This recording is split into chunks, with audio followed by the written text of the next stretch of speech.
Hai founders, setelah kita membahas jenis debt maupun equity pada video sebelumnya, sekarang kita mau ngebahas apa sih tolok ukur suatu perusahaan bisa mendapatkan debt ataupun mendapatkan equity.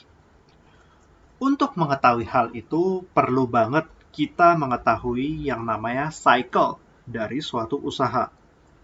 Saya menggunakan sumber dari Corporate Finance Institute, Business Life Cycle.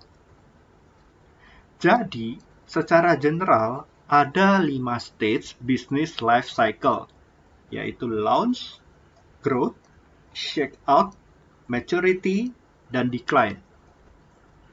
Dan ada 3 garis cycle yang dijelaskan di dalam gambar, di mana warna biru gelap adalah sales atau penjualan, yang coklat muda garis putus-putus adalah profit atau keuntungan dari suatu perusahaan, dan yang warna biru muda putus-putus adalah cash flow dari suatu usaha. Di kolom keterangannya dituliskan cash flow, walaupun di gambar tertulis cash. Jadi disarankan langsung aja menuju ke source ini. Nah, tahap pertama adalah launch.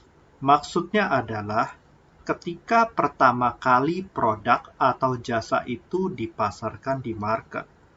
Sangat tahap awal sekali. Pada tahap ini, biasanya founder melakukan pengeluaran besar untuk setup cost di awal. Dan sales yang dihasilkan di mana belum terlalu besar. Ini mengakibatkan negatif net profit dan tentunya negatif cash flow.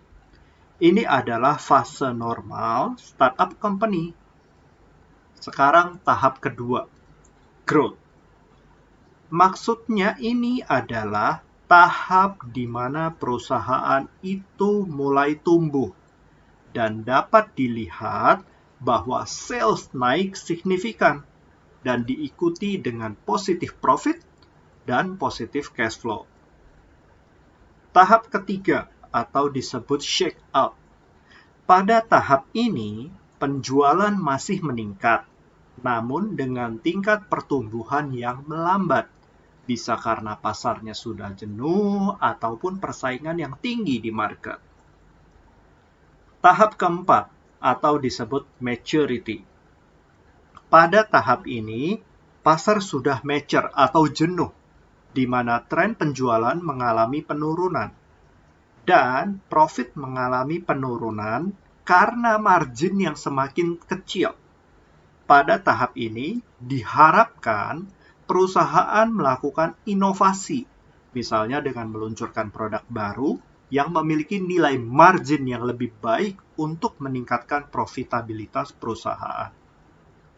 Tahap kelima atau tahap terakhir yaitu tahap decline. Seluruh parameter seperti sales, cash flow, dan profit mengalami penurunan karena perusahaan kehilangan competitive advantage-nya di market. Dan dipastikan perusahaan ini akan exit dari market. Nah, apa hubungan dari tahap-tahap tersebut dengan jenis pembiayaan?